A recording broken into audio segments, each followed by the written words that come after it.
Homesick by Lyn Venable.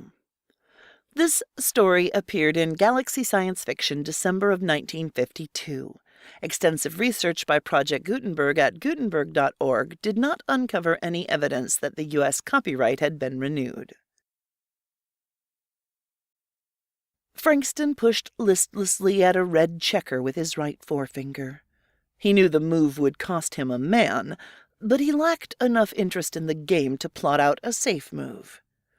His opponent, James, jumped the red disc with a black king and removed it from the board. Gregory, across the room, flicked rapidly through the pages of a magazine, too rapidly to be reading anything or even looking at the pictures. Ross lay quietly on his bunk, staring out of the viewport.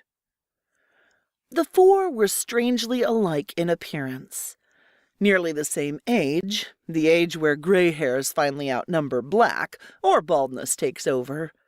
The age when the expanding waistline has begun to sag tiredly, when robust middle age begins the slow, accelerating decline toward senility. A strange group to find aboard a spaceship. But then, the Columbus was a very strange ship. Bolted to its outer hull, just under the viewports, were wooden boxes full of red geraniums, and ivy-wound tenuous green fronds over the gleaming hull that had withstood the bombardment of pinpoint meteors and turned away the deadly power of naked cosmic rays. Frankston glanced at his wrist chrono. It was 1 minute to 6. "In about a minute," he thought, "Ross will say something about going out to water his geraniums."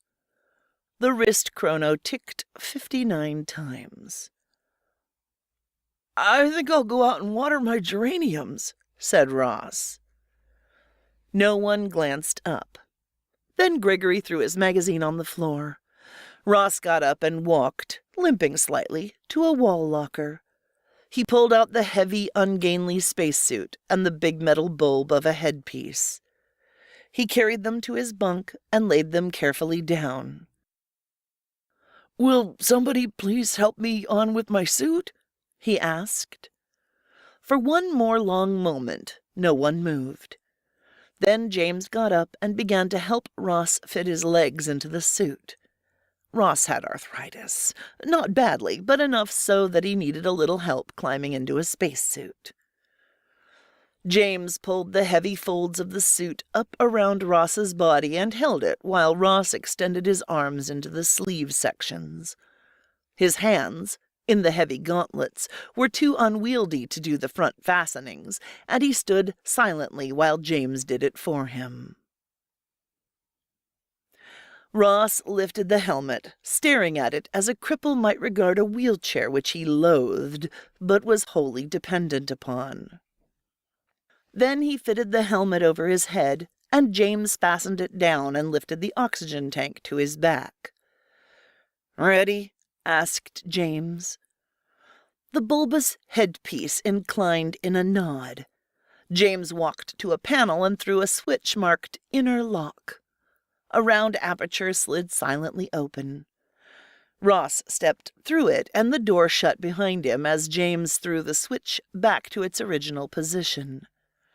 Opposite the switch marked Outer Lock, a signal glowed redly, and James threw another switch. A moment later, the signal flickered out. Frankston, with a violent gesture, swept the checkerboard clean. Red and black men clattered to the floor, rolling and spinning. Nobody picked them up. "What does he do it for?" demanded Frankston in a tight voice. "What does he get out of the stinking geraniums he can't touch or smell?" "Shut up," said Gregory. James looked up sharply. Curtness was unusual for Gregory, a bad sign. Frankston was the one he'd been watching, the one who'd shown signs of cracking, but after so long, even a psycho-expert's opinion might be haywire. Who was a yardstick? Who was normal? "Geraniums don't smell much anyway," added Gregory in a more conciliatory tone. "Yeah," agreed Frankston. I'd forgotten that. But why does he torture himself like this, and us too? Because that's what he wanted to do, answered James. Sure, agreed Gregory. The whole trip, the last 20 years of it anyhow, all he could talk about was how, when he got back to Earth, he was going to buy a little place in the country and raise flowers. Well, we're back, muttered Frankston with a terrible bitterness. He's raising flowers, but not in any little place in the country. Gregory continued almost dreamily. Remember the last night out? We were all gathered around the view screen, and there was Earth getting bigger and greener and closer all the time. Remember what it felt like to be going back after 30 years? 30 years cooped up in this ship, grumbled Frankston. All our 20s and 30s and 40s. But we were coming home. There was a rapt expression on Gregory's lined and weathered face. We were looking forward to the 20 or maybe 30 good years we had left, talking about what we'd do, where we'd live, wondering what had changed on Earth. At least we had that last night out. All the data was stashed away in the microfiles, all the data about planets with air we couldn't breathe and food we couldn't eat. We were going home, home to big, friendly green Earth.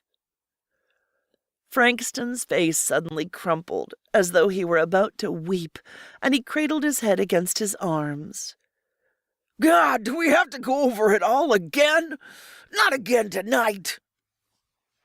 Leave him alone, ordered James with an inflection of command in his voice. Go to the other section of the ship if you don't want to listen. He has to keep going over it, just like Ross has to keep watering his geraniums. Frankston remained motionless, and Gregory looked gratefully at James. James was the steady one. It was easier for him because he understood. Gregory's face became more and more animated as he lost himself, living again his recollections.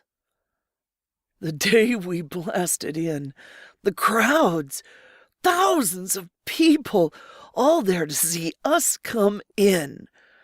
We were proud. Of course, we thought we were the first to land, just like we'd been the first to go out. Those cheers, coming from thousands of people at once. For us, Lieutenant Ross, was the first one out of the lock. We'd decided on that. He'd been in command for almost 10 years, ever since Commander Stevens died. You remember Stevens, don't you? He took over when we lost Captain Willis. Well, anyway, Ross out first, and then you, James, and you, Frankston, and then Trippett, and me last, because you were all specialists, and I was just a crewman. The crewman, I should say, the only one left. Ross hesitated and almost stumbled when he stepped out, and tears began pouring from his eyes. But I thought, well, coming home after 30 years and all that. When I stepped out of the lock, my eyes stung like fire and 1,000 needles seemed to jab at my skin. And then the president himself stepped forward with the flowers. That's where the real trouble began, with the flowers. I remember Ross stretching out his arms to take the bouquet like a mother reaching for a baby. Then suddenly he dropped them, sneezing and coughing and sobbing for breath, and the president reached out to help him, asking him over and over what was wrong. It was the same with all of us, and we turned and staggered back to the ship, closing the lock behind us. It was bad then. God, I'll never forget it. The 5 of us moaning in agony, gasping for breath, our eyes all swollen shut, and the itching. Gregory shuddered. Even the emotionally displaced James set his teeth and felt his scalp crawl at the memory of that horror. He glanced toward the viewport as though to cleanse his mind of the memory. He could see Ross out there, among the geraniums, moving slowly and painfully in his heavy spacesuit. Occupational therapy. Ross watered flowers, and Gregory talked, and Frankston was bitter, and himself? Observation, maybe? Gregory's voice began again. And then they were pounding on the lock, begging us to let the doctor in, but we were all rolling and thrashing with the itching, burning, sneezing. And finally James got himself under control, enough to open the locks and let them in.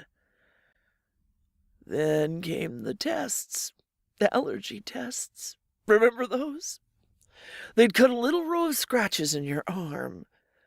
Each man instinctively glanced at his forearm, saw neat rows of tiny pink scars, row on row. Then they'd put a little powder in each cut, and each kind of powder was an extract of some common substance we might be allergic to.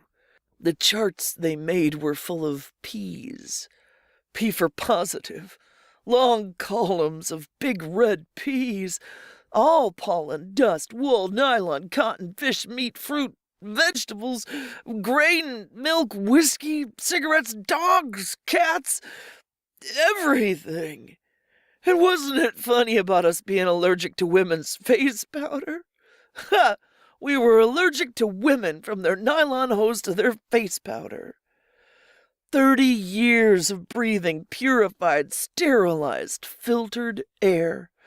30 years of drinking distilled water and swallowing synthetic food tablets had changed us. The only things we weren't allergic to were the metal and plastic and synthetics of our ship. This ship. We're allergic to Earth. That's funny, isn't it? Gregory began to rock back and forth, laughing the thin, high laugh of hysteria. James silently walked to a water hydrant and filled a plastic cup. He brought Gregory a small white pill.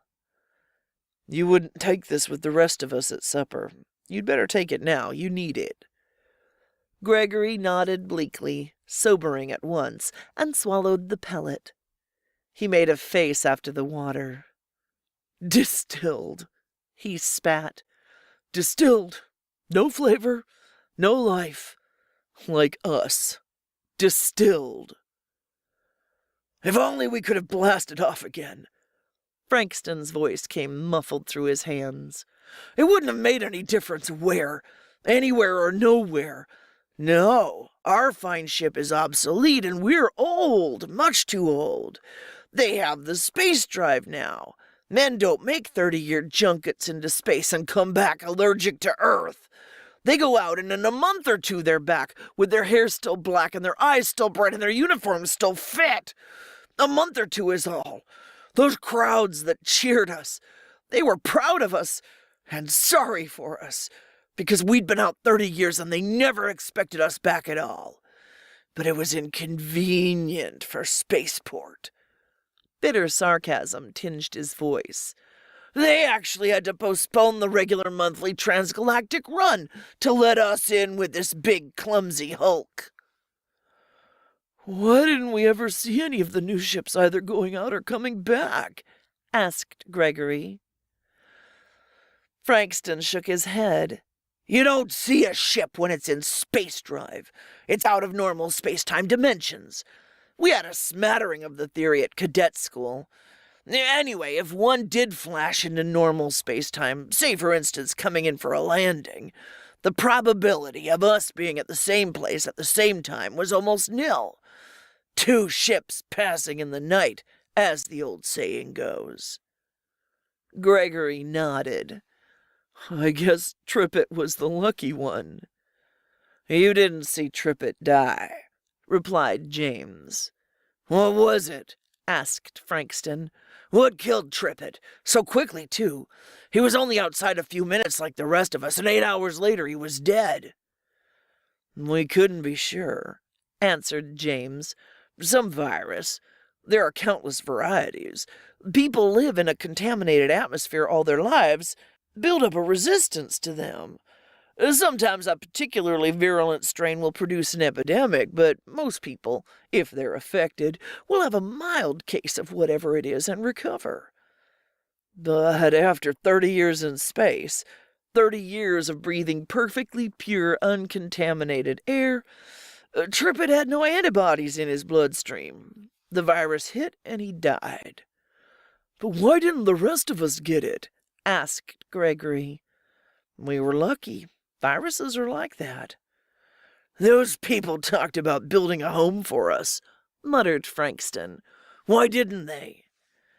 It wouldn't have been any different, answered James gently.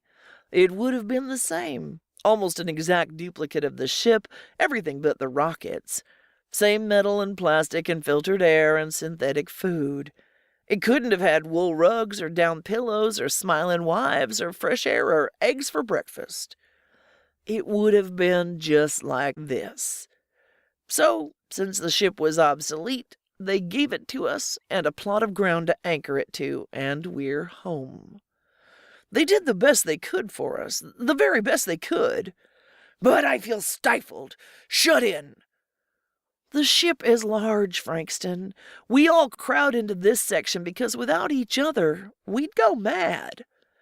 James kicked the edge of the magazine on the floor. Thank God we're not allergic to decontaminated paper. They're still reading. We're getting old, said Gregory. Someday one of us will be here alone. God help him then, answered James, with more emotion than was usual for him. During the latter part of the conversation, the little red signal had been flashing persistently. Finally, James saw it. Ross was in the outer lock. James threw the decontaminator switch, and the signal winked out. Every trace of dust and pollen would have to be removed from Ross's suit before he could come inside the ship.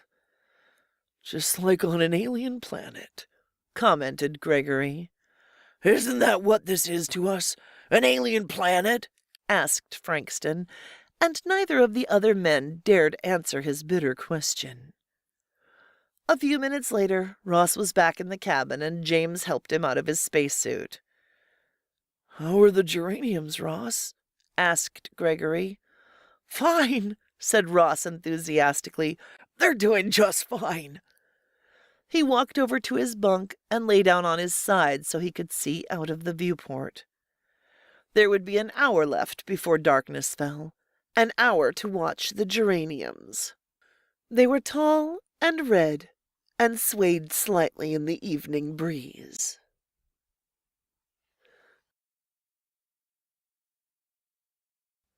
Sound editing by Barry Howarth.